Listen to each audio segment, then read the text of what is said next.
May isang sandali sa kasaysayan na nagpabago sa takbo ng buong mundo.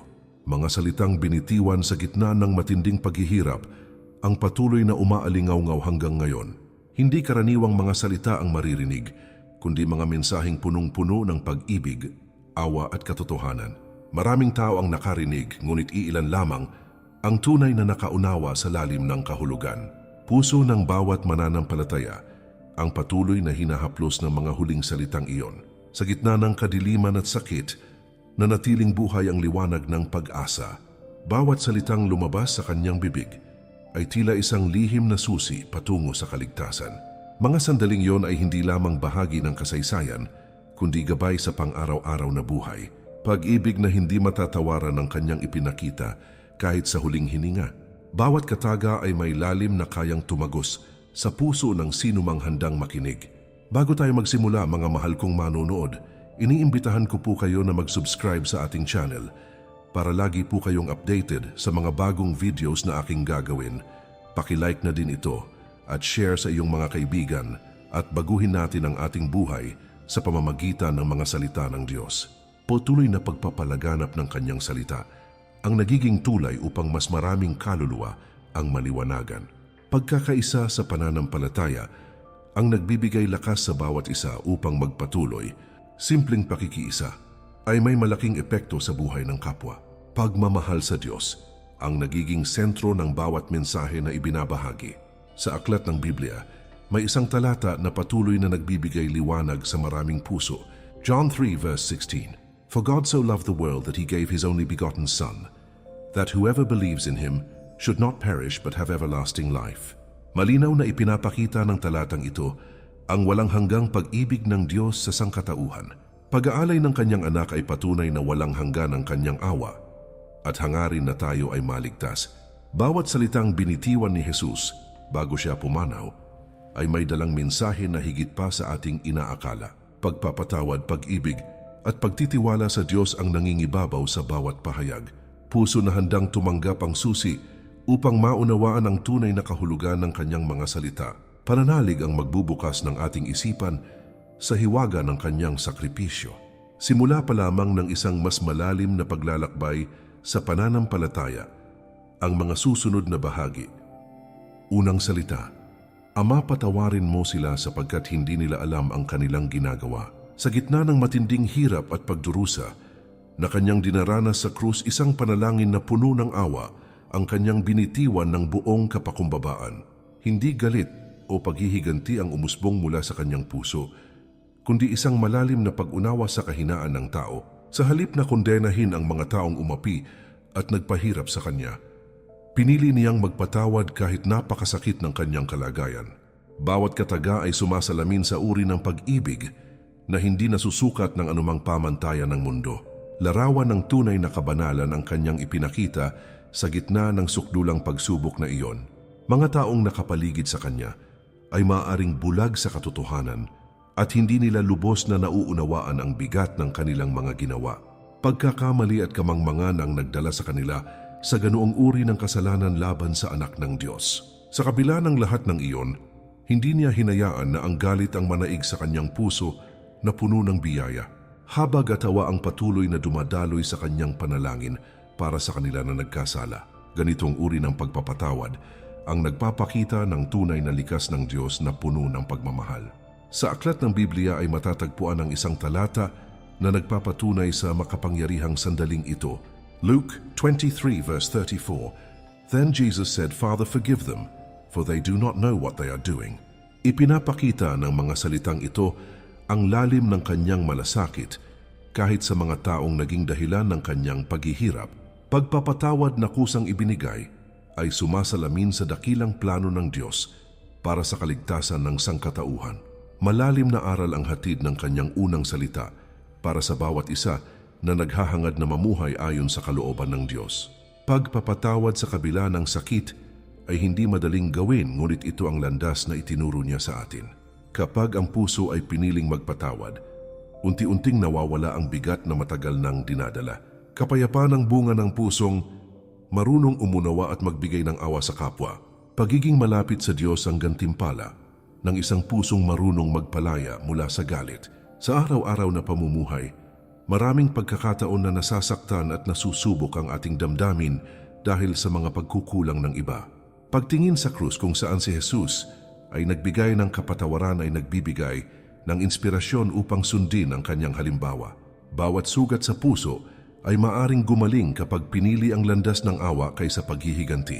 Pananampalataya ang magbibigay lakas upang maisabuhay ang kanyang mga aral sa gitna ng hamon ng buhay. Pagpapatawad ang simula ng tunay na kalayaan at mas malalim na relasyon sa Diyos na buhay.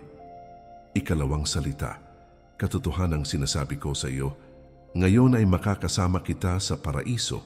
Habang si Jesus ay nakapako sa krus at patuloy na nagdurusa, may isang makasalanang lalaki ang humingi ng awa sa kanya mula sa katabing krus. Pagkilala sa sariling kasalanan, ang naging daan upang siya ay lumapit kay Jesus nang may kababaang loob at pananampalataya. Hindi siya humiling ng kayamanan o kaligtasan sa pisikal na anyo, kundi isang simpleng pag-alala mula sa anak ng Diyos. Sa kabila ng kanyang paghihirap, binigyang pansin ni Jesus ang panalangin ng isang pusong nagsisisi. Isang pangako ang kanyang ibinigay na nagbigay liwanag sa huling sandali ng taong iyon. Makikita sa tagpong iyon ang walang kapantay na awa ng Diyos sa sinumang tunay na nagsisisi. Hindi hadlang ang nakaraan upang makatanggap ng kapatawaran at pag-asa mula sa Kanya. Puso na nagsisisi at nananalig ay agad niyang tinatanggap kahit gaano pa kabigat ang kasalanan. Pag-ibig ng Diyos ay hindi nasusukat sa haba ng panahon kundi sa katapatan ng puso. Kanyang tinanggap ang taong iyon at binigyan ng katiyakan ng buhay na walang hanggan. Sa aklat ng Biblia ay mababasa ang mahalagang talatang ito na naglalarawan ng kanyang pangako. Luke 23 verse 43, and Jesus said to him, "Truly I say to you today, you will be with me in paradise." Makikita sa talatang ito ang agarang pagtugon ni Jesus sa pananampalataya ng isang makasalanang nagsisi. Kaligtasan ay ipinagkakaloob hindi dahil sa gawa kundi dahil sa biyaya at pananalig sa Kanya. Malalim na aral ang hatid ng Kanyang ikalawang salita para sa bawat taong nawawalan ng pag-asa. Walang sino man ang huli na upang lumapit sa Diyos habang may buhay pa at may pagkakataon.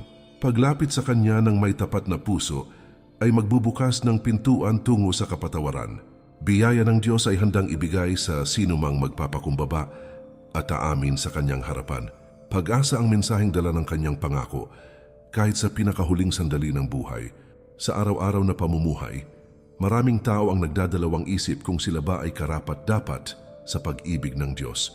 Pagtingin sa pangyayaring ito ay nagpapaalala na walang sino man ang itinakwil niya kapag may tunay na pagsisisi.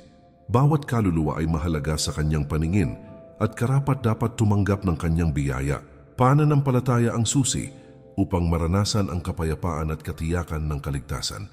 Pag-asa ang patuloy na ibinibigay ni Jesus sa bawat pusong handang magbago at sumunod sa Kanya. Ikatlong salita, babae, narito ang iyong anak at narito ang iyong ina. Sa gitna ng matinding sakit at paghihirap sa krus, inalala pa rin ni Jesus ang kanyang ina na si Maria na nakatayo sa paanan ng krus.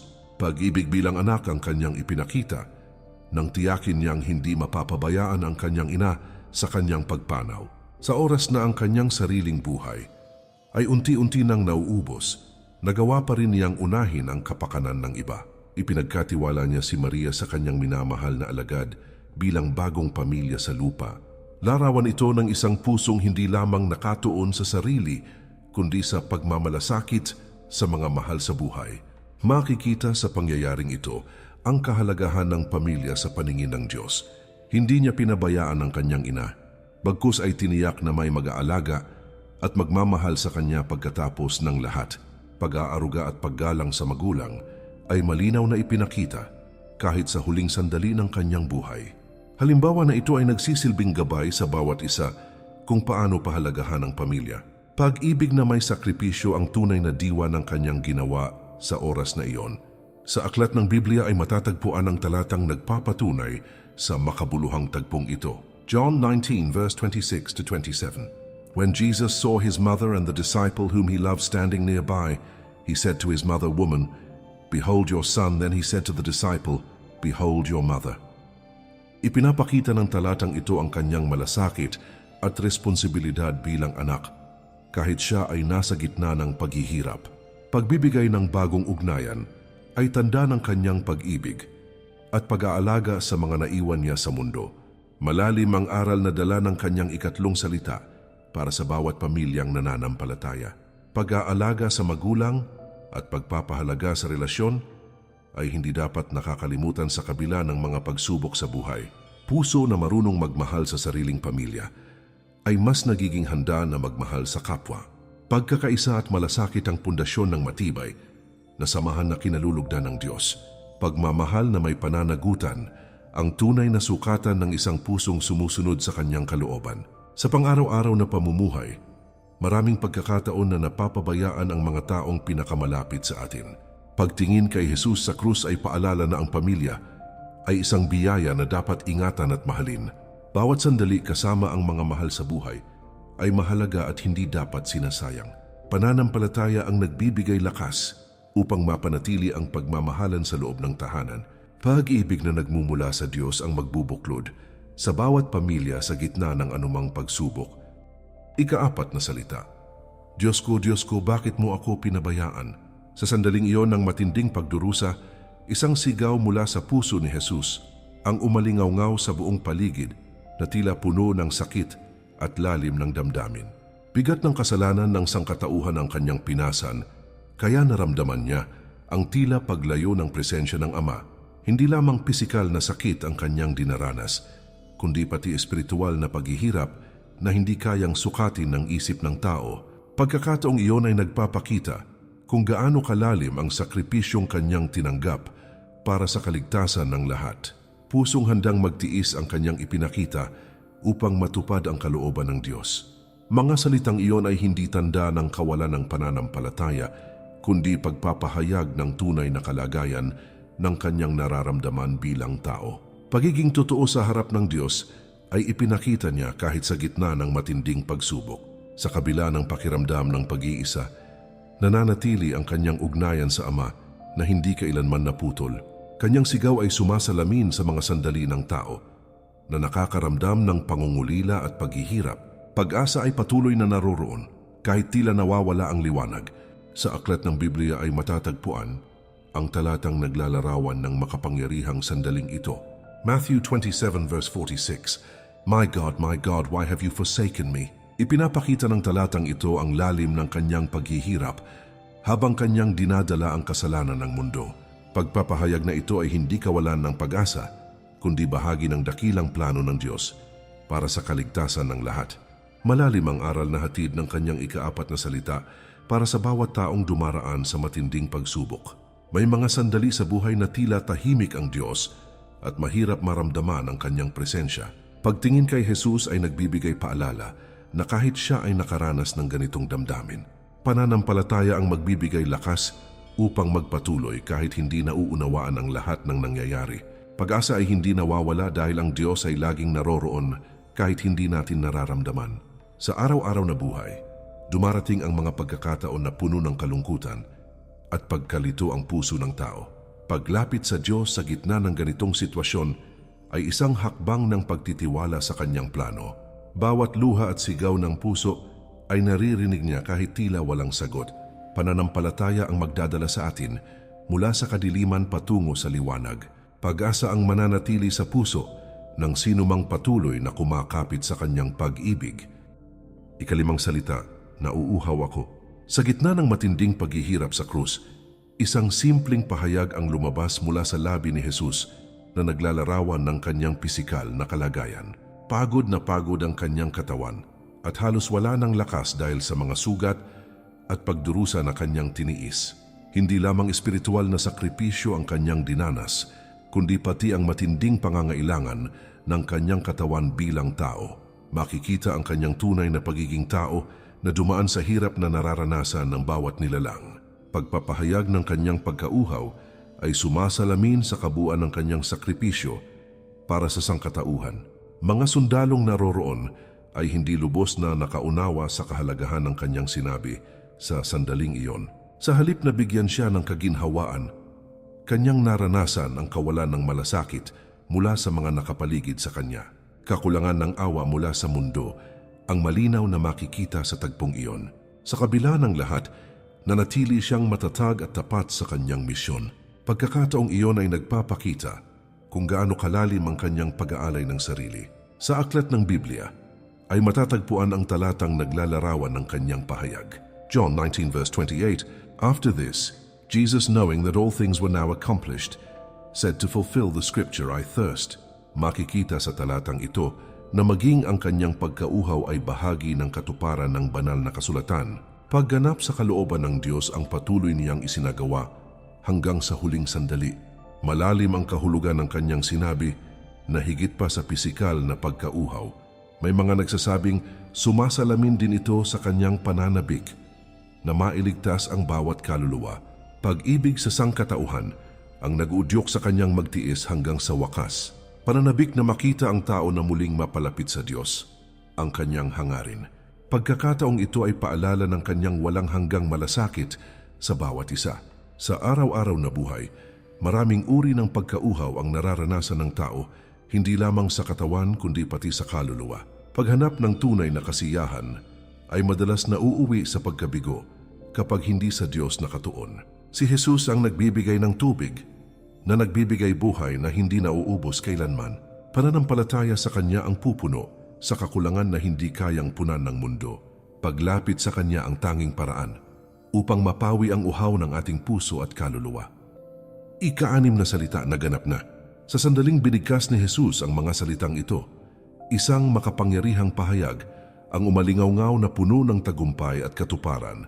Hindi lamang pagtatapos ng kanyang paghihirap ang ipinahayag kundi ang ganap na pagsasakatuparan ng plano ng Diyos para sa sangkatauhan. Bawat paghihirap, bawat sugat at bawat patak ng dugo ay may layunin na ngayon ay natupad na. Walang anumang detalye ang naiwan o nakalimutan sa kanyang misyon na inilaan para sa kaligtasan ng lahat. Tagumpay ng pag-ibig ang bumalot sa sandaling iyon sa kabila ng kanyang pagdurusa.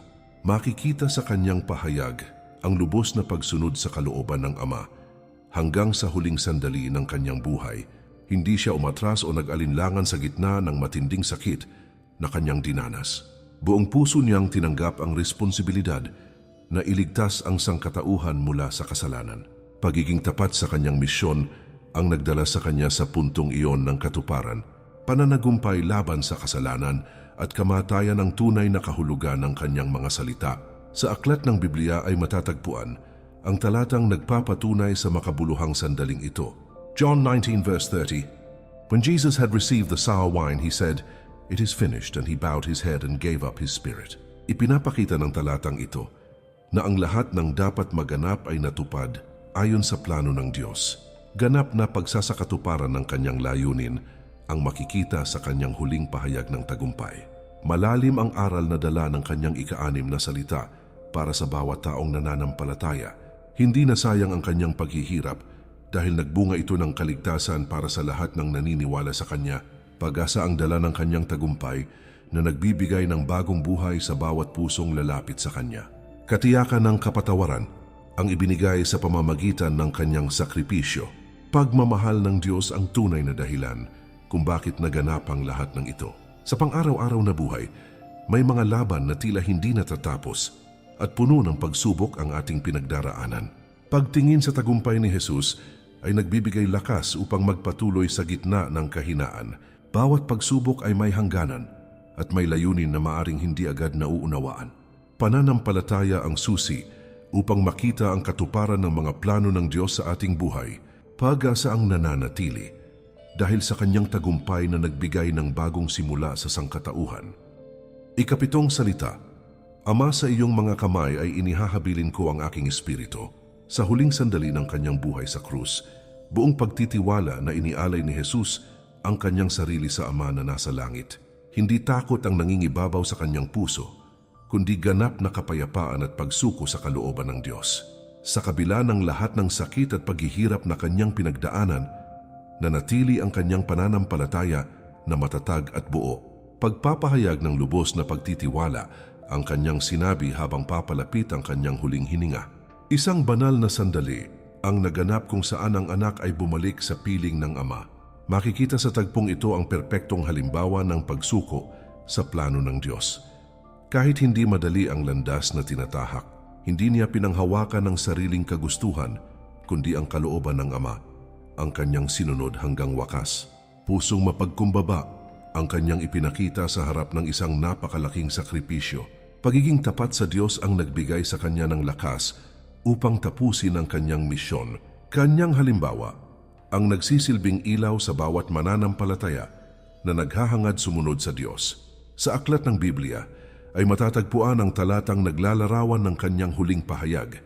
Luke 23 verse 46, "Father, into your hands I commit my spirit," and having said this, he breathed his last. Ipinapakita ng talatang ito ang ganap na pagtitiwala ni Jesus sa Ama kahit sa kanyang pagpanaw.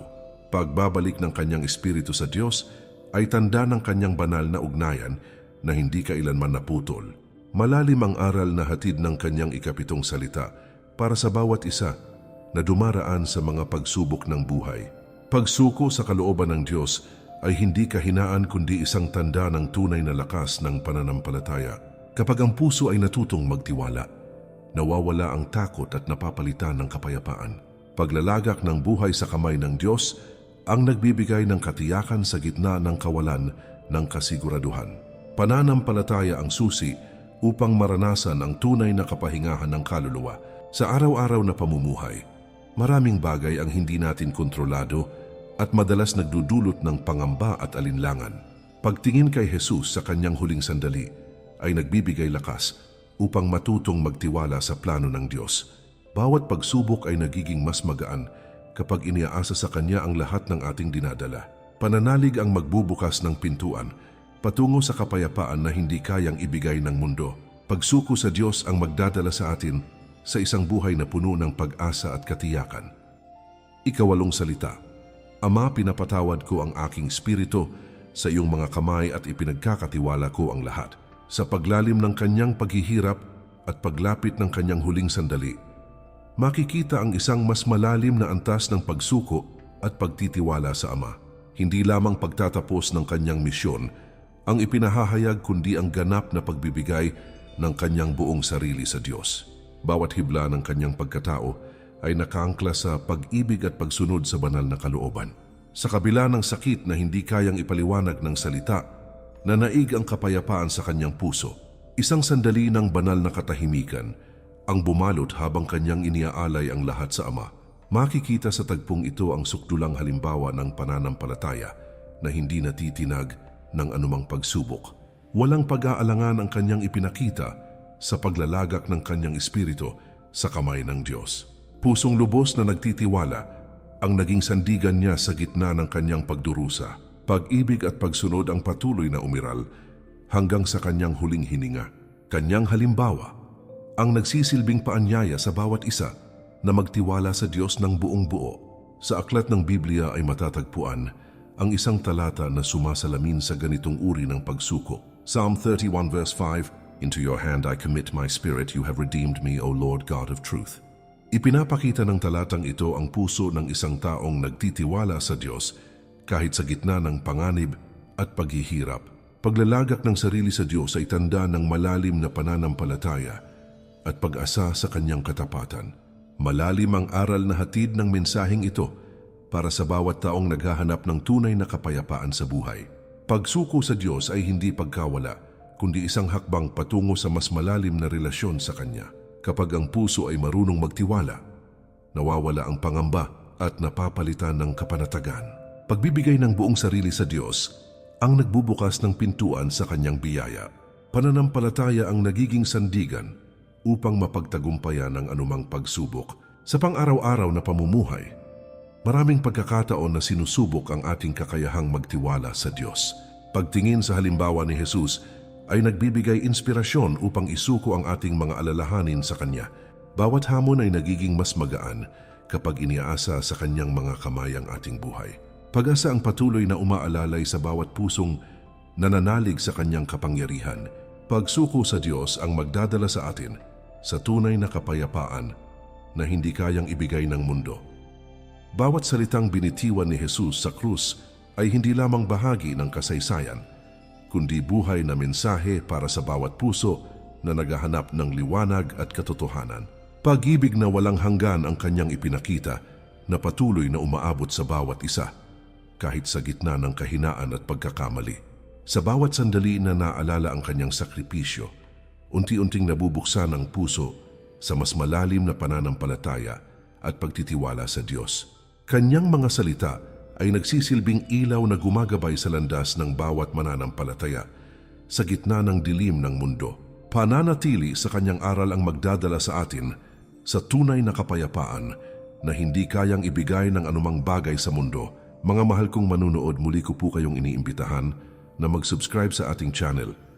Para lagi po kayong updated sa mga bagong videos na aking gagawin, paki-like na din ito at share sa iyong mga kaibigan at baguhin natin ang ating buhay sa pamamagitan ng mga salita ng Diyos.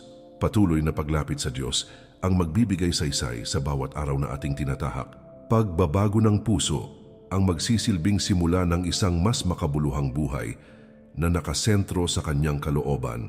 Paglalakad kasama ang Diyos ang magbibigay ng direksyon sa bawat desisyon at hakbang na ating gagawin. Pananampalataya ang magiging sandigan sa bawat pagsubok na darating sa ating buhay. Pag-alaala sa sakripisyo ni Jesus ay hindi lamang isang gawain kundi isang paanyaya na isabuhay ang kanyang pag-ibig sa araw-araw. Bawat kilos ng kabutihan at pagpapatawad ay sumasalamin sa kanyang mga aral na dapat nating yakapin.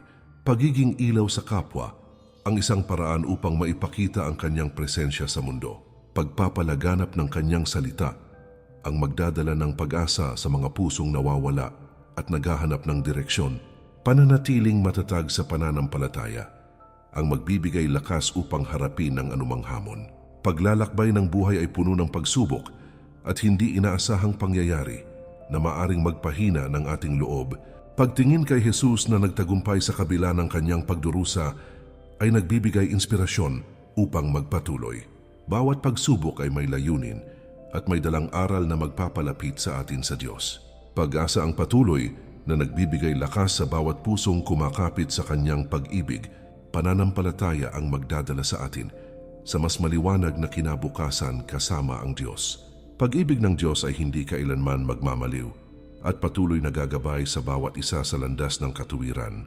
Bawat araw ay isang pagkakataon upang piliin ang kabutihan at sundin ang kanyang kalooban. Paglapit sa kanya ng buong puso ang magbubukas ng pintuan sa kanyang biyaya at pagpapala. Pananampalataya ang magiging susi upang maranasan ang tunay na kapayapaan na nagmumula sa Kanya.